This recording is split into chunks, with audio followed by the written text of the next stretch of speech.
pretty much like honey. 2,100 degrees.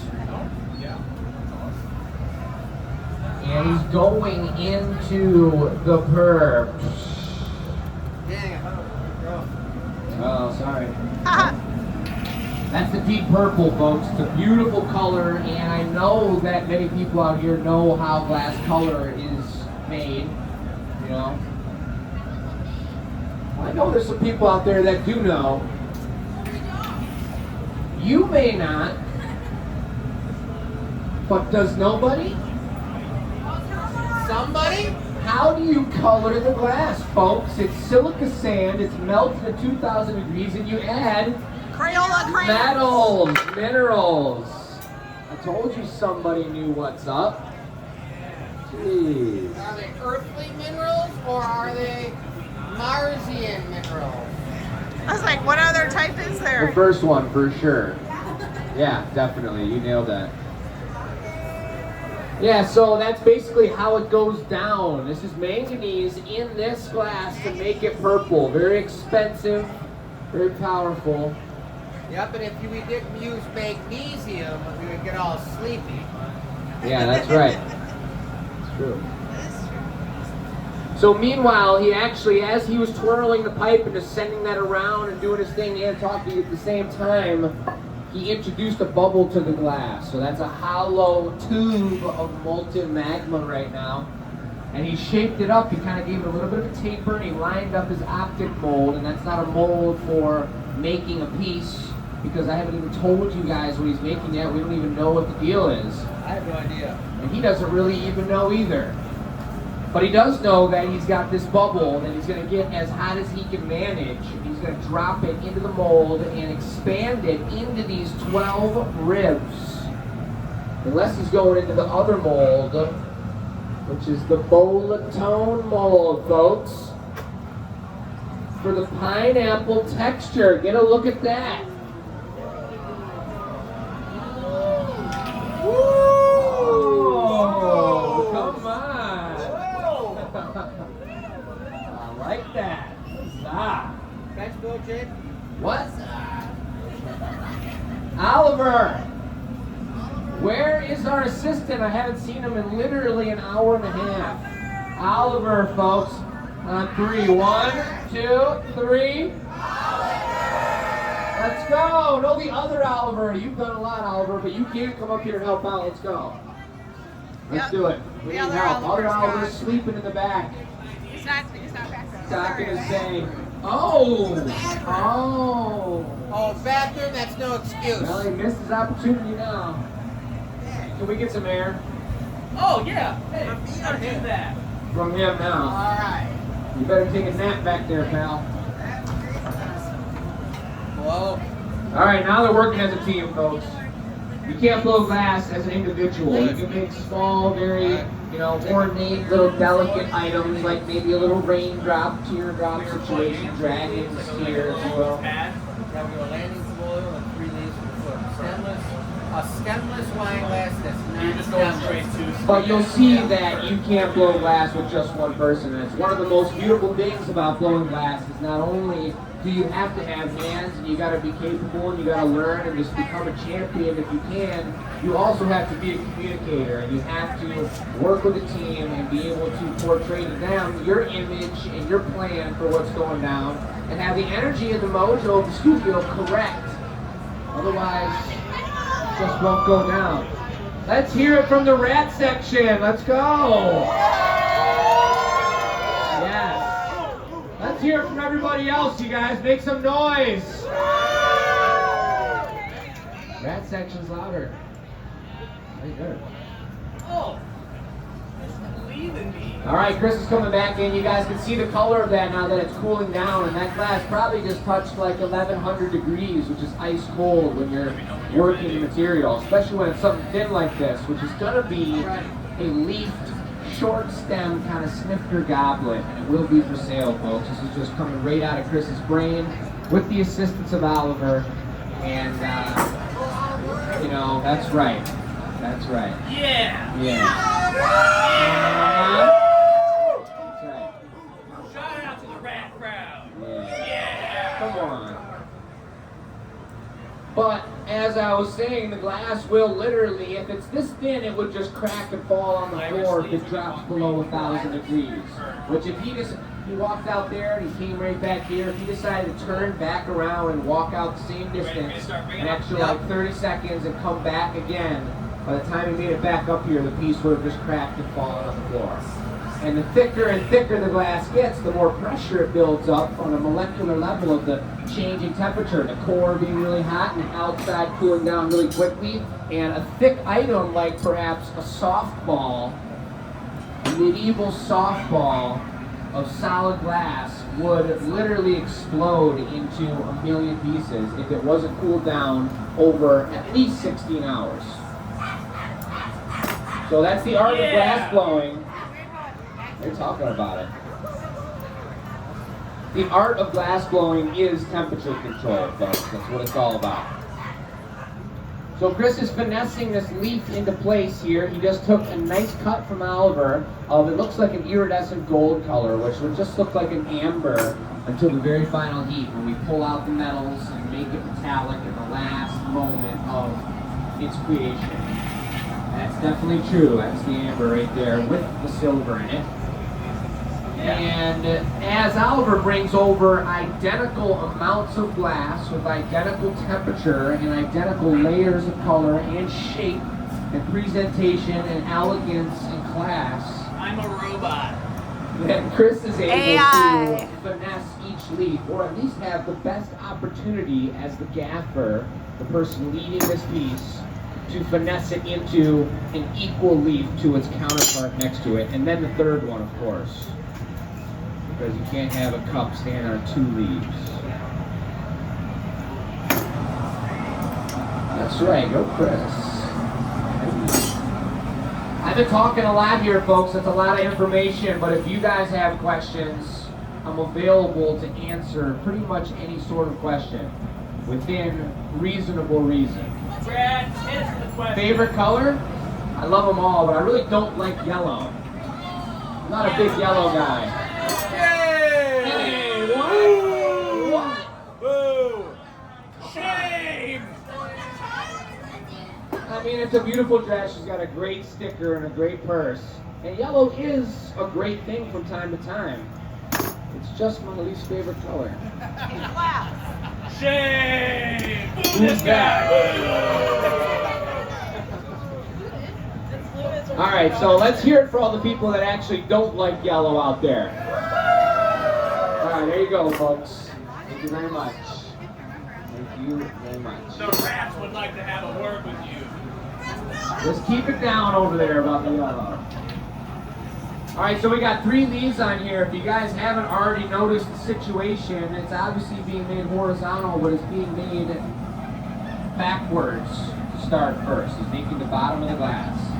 And the lip of the vessel is connected to the pipe still. And so in order to open up the lip of this piece, we're going to have to break the piece and flip it onto this pipe and open up the other side of it.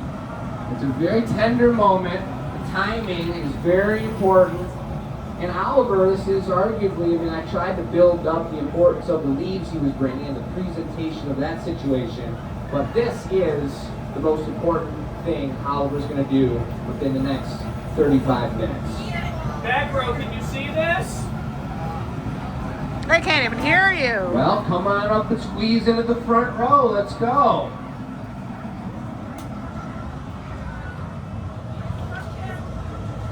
Question.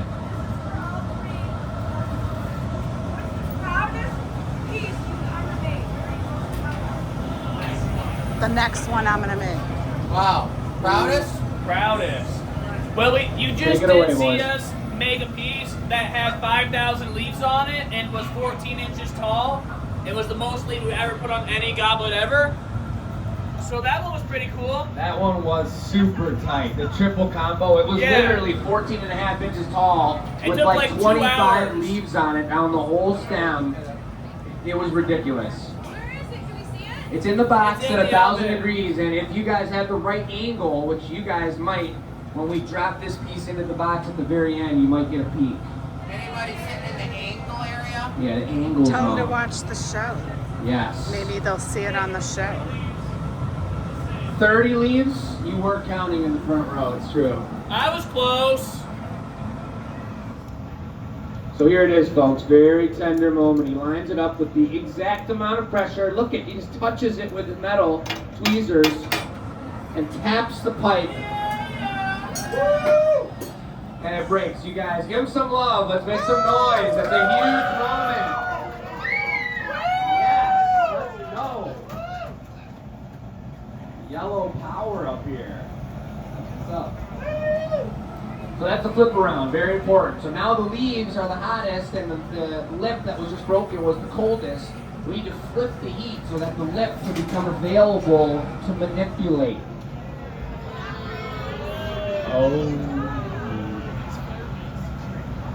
Give that man a round of applause, everybody! Come on! Yeah! Let him know you like it. That's looking You good. like it. Looking good. And it will be for sale. By the way, this whole gemstone crown, that's sweet as hell. I really like that. That is tight. You want a lip wrap on this, Chris? Sure, a crystal one? Do crystal, do gold, whatever your heart wants. Crystal. Crystal clear lip wrap. So he's got it flipped around. He's going to organize the lip zone and get it all prepared for an extra added layer of, usually we put some color in there, but this is going to be crystal clear, an accent of elegance. And it's a great example of the elasticity of glass. And it's also a great example of the gaffer, the person working it, being able to control the glass and use the tools to touch the material as little as possible. Because every time you touch the glass has a memory to it and understands metal touching glass and pulling heat out of it. If it's something thin, you'll crack the piece. If it's something thin and hot like this and tries to cut it with the shears, it's going to leave a little nub of a cold zone on the lip. And then you're trying to drink your beverage all organized and one side's thicker and one side's thinner, and you start spilling on yourself.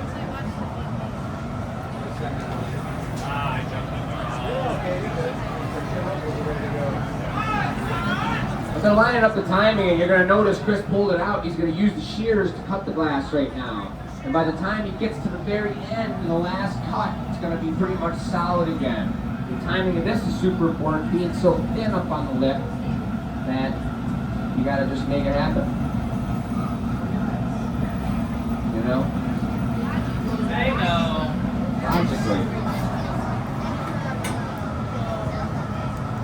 The new Zelda game? It could be.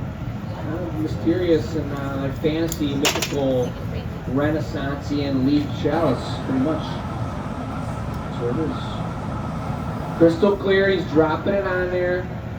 Nice. You see how he just pulled that away? And it's perfectly symmetrical and organized. That's the good stuff. Oh, yes. True. Have I mentioned to you guys that we blow glass for a living and we run a studio in Dearborn, Michigan, and we got a liquor license, so we're serving cocktails and we're making coffees and we're teaching classes and we're hosting huge events, and it's a really beautiful, beautiful place and worth the drive. People go a very long time to check out our studio. And it's a family-run business, and actually that's my mom and that's my dad, and this is my stepbrother over here. And we're just tearing it up out here, you guys. I mean, this is what we do. I'm adopted. And the sticker. And we have a bunch of stickers up here, which I'm going to send out to you guys right now. But they have a QR code. If you go to YouTube, our tag is @Glassblowing. And we blow glass every Tuesday night and do custom orders and make crazy stuff. And it's pretty ridiculous. And I'm going to put this video on there. And this video will be on there. So if you guys are out in the crowd, you might be a part of this video. That means you rats. You're going viral. Oh, snap. The flag's going viral. All right. Oh, stamp down. Take one and pass them down. If you guys don't want one, don't worry. But she's about to deliver them to the people. Let's go. Deliver. Look at that. Oh, grab it. wow. Thank you. This is the GA stamp, folks. This is our logo right here. This is how you know it was handmade by us, the family business, and that's pretty much everything that we have in the gallery here is all made by us. Where's the gallery? The gallery's in Dearborn. The gallery's also right here. That's right. Represent. Yes, Michigan Avenue and Telegraph. Chris, would you take this out there in your way? In order to break this thing off of the piece, folks, we need to get at least $15 in the tip basket. And someone could drop a 20 in there, we'll get on with our way. You know, or you guys pile it up with singles. That's totally cool. But he's just going to leave that out there. You guys pass it through the crowd. We trust you with the basket. You can look in there and give us a number as it's happening. Pass it around. But we do blow glass for a living, as I just explained. But we also come out here after blowing glass for 5 days in a row and work 2 12-hour days and just blow glass and tear it up and make custom orders and have a third person out here to talk about the process. Sounds like a tough life.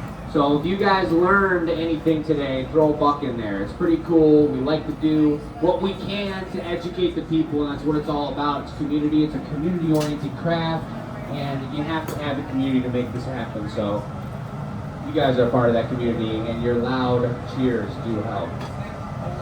The mold, that's the Molten mold. Yes, the big toner. Okay, how much is that glass? Right. How much? This one? No. Other one? I'll have to show you after the show. Oh no. How much? 125? Oh, we got to reduce 125. I think that's a good deal. Okay, I We, want we were kind of waiting for the tip basket through the crowd, but I kind of Jacob? forgot that we still have to give this the bling bling, and like, Good deal. we still haven't made this look as cool as it's gonna look, so we're gonna do that real quick if that's alright with y'all. You want to see this piece look really There's your freaking sweet? customer. Yeah, but do you really want to see it? Alright, we'll get to it, You want to get some reduction on that? Yes, So please. that gold is going to pull out, especially with the purple, it'll pick up off the purple and it's going to make this bluish, purplish, oil slick, metallic shine on the 3 leaves on the bottom. And it's really gorgeous, and you know, I normally hate saying the price of a piece mid-demo because the piece is not complete and we have to knock it off, we have to break it off of the pipe, we have to put it into the box. So that's literally a rule that I live by all the time, but we got forced into saying a price, and so hopefully everything is organized and in control here, folks. But just know we got a little bit of jinx mode, but Mojo. Fingers crossed. Look at those feet now. Got that here and that. We made like an 85-ounce mug a couple years ago, and it's on one of our shows. I think it's our 200th show on YouTube. And it was pretty out of control. It took like 5 or 6 of us, and we were all running around, and it was pretty crazy. Crazy. Yes? What does it look like? Yellow. It is huge, and you know, like this with a handle. And it's actually orange and yellow. I didn't choose the colors. Alright, let's knock this bad Lava boy color. off, huh? All right, here's the moment, folks. You guys hold the breath for just 1 second. Quiet on set. Chris puts 1 drop on the connection, doesn't touch a single leaf with the tool or the water, and here we go. Oh, baby! Oliver has the torch ready to go. He already preheated the medieval dragon claw so that it doesn't crack the glass with the foreign material. And as soon as that torch job's done, he's gonna flip it and take it to the box at 1,000 degrees. Now look inside, guys. Other side. Right side, yeah, get a look from your angle. See that tall boy? Give it up for these guys, you guys. 30 leaves, that was a 3-leafer. Pretty incredible. 125 is a steal. Pretty awesome. But it also is beautiful to have someone have the piece that they saw being made. It's one thing to purchase from the gallery, but to have a custom piece or know its origin is pretty baller. Where it was born. Any questions, folks? What do you want to know? That's just awesome. Let me close it down with them That's real quick. just awesome. Take it away, Oliver.